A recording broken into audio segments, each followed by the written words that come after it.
A fighter aircraft is a military aircraft designed primarily for air-to-air combat against other aircraft. 1. As opposed to bombers and attack aircraft, whose main mission is to attack ground targets.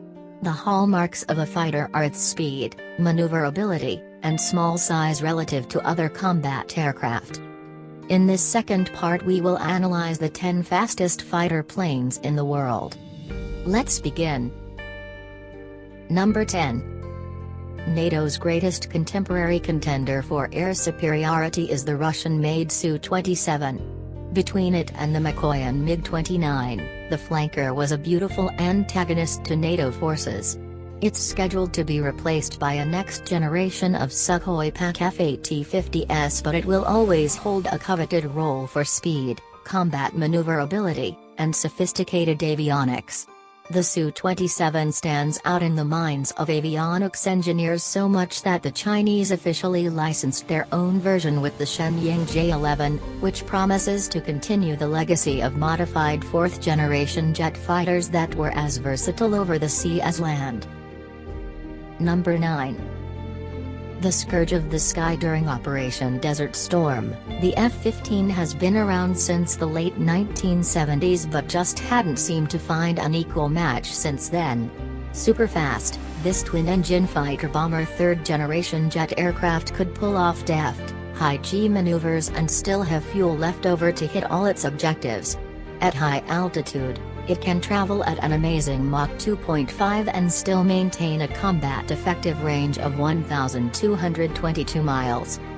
The F-15 is still available and in service after undergoing major upgrades in 2008 and 2009.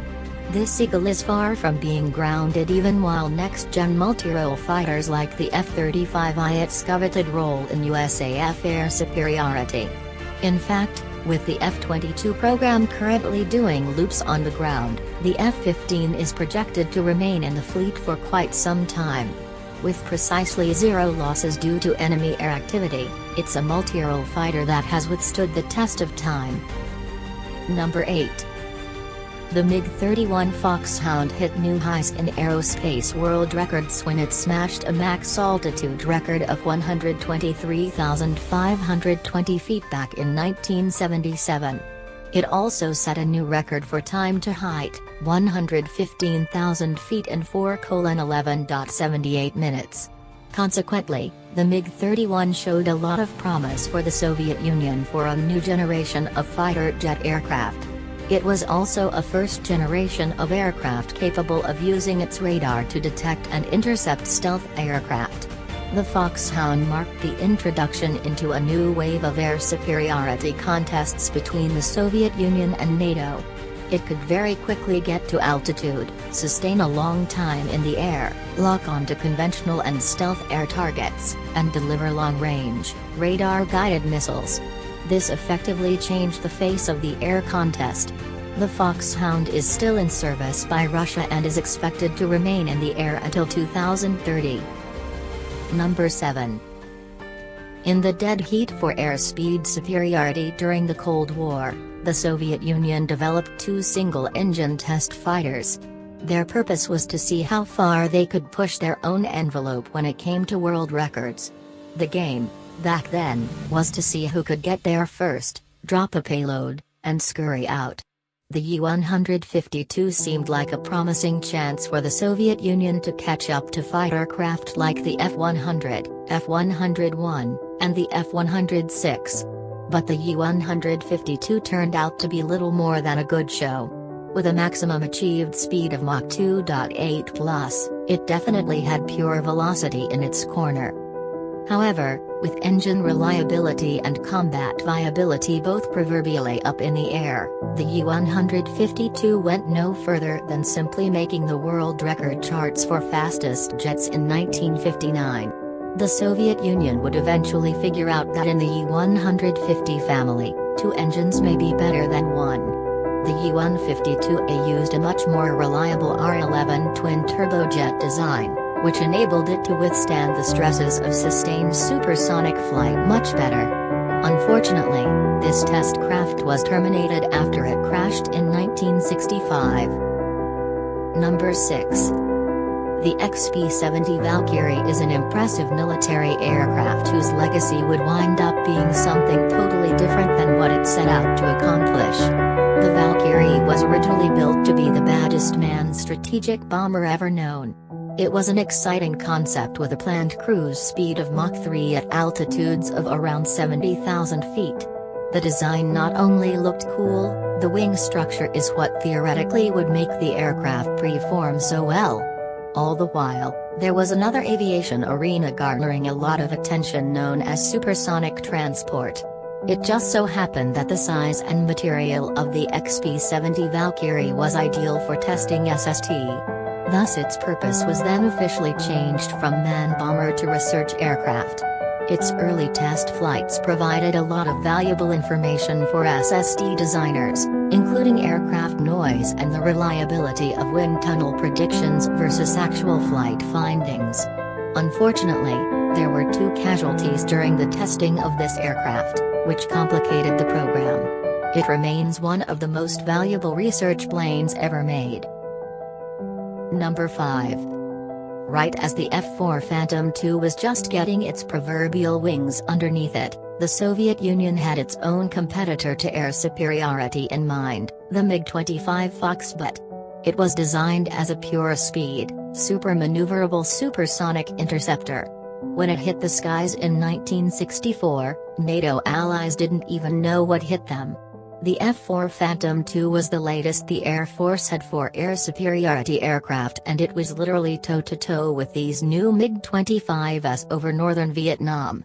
As a testament to great engineering at an affordable price, there are still MiG-25s in service even though many of them were upgraded into the MiG-31. In terms of competition for speed in the air, the only aircraft that had the Foxbat licked was the SR-71 Blackbird, a coveted reconnaissance asset during the 1970s and 80s. Number 4.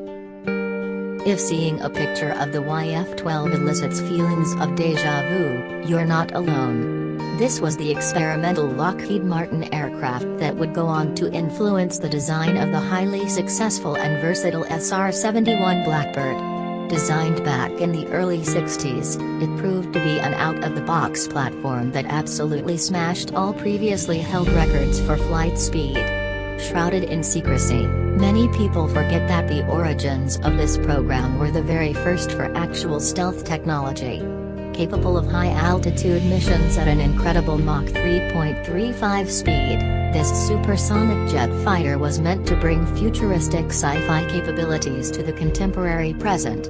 Though the program was defunded, Lockheed would take all the lessons learned from its brief lifespan to influence the production of the SR-71. The SR-71 would go on to serve quite famously as a high-altitude reconnaissance aircraft. Number 3. Lockheed Martin broke the mold when it created this space-age, high-altitude stealth aircraft.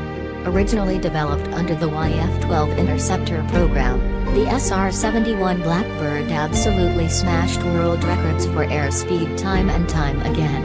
As a reconnaissance aircraft with no communications uplink, it had a very limited role in strategic surveillance. But it really bloomed in the hearts and minds of aerospace enthusiasts. Crushing a maximum speed record of 2,500 miles per hour, the SR-71 Blackbird could skirt the very edge of the atmosphere at 85,000 feet. Awarded multiple distinctions for achievements in aeronautic design, performance, and versatility, this stealth aircraft could barely be seen and never hit. The Soviet MiG-25 Foxbat was the only aircraft in service that could approach catching up to the SR-71, and even it had a very difficult time railing behind this legendary stealth aircraft. Number 2. The advantage of modern technology is not having to risk an actual pilot's life to test the outer barriers of new scramjet Wave Rider technology. The Wave Rider is the love child of DARPA, the United States Air Force, and several other bleeding-edge aeronautic programs. It's an unmanned aerial craft meant to be deployed in air, much like how the North American X-15 was deployed from the back of a B-52 Stratofortress. The X-51 is much smaller because, unlike the X-15, it doesn't have to support a human pilot. Capable of recorded speeds above the Mach 5 mark, this highly experimental craft is designed to be pushed into service around 2030, where it will ideally serve as a platform for a fast attack missile. With a range of 460 miles, a B-52 Stratofortress just needs to get within a 500-mile range of target before it could deploy the X-51 and then safely return back to base. Number 1. Furthering the pursuits of space travel, NASA has breached the limits of what is currently the fastest recorded air travel with the fastest jet. The X-43 breached the Mach 9.6 barrier in an unmanned flight. High-velocity travel was possible by using a booster rocket to get to the right speed and altitude. Cutting-edge scramjet technology takes over from there. The X-43 program has come under a lot of scrutiny in terms of design and expenditure, but it has ultimately solved the question of how fast? As with all experimental X designators, the X-43 is designed to push the limits further than previous testing has allowed. Scramjet technology began development in the 1950s, but there is still a lot to be learned. Thanks for watching. Please subscribe.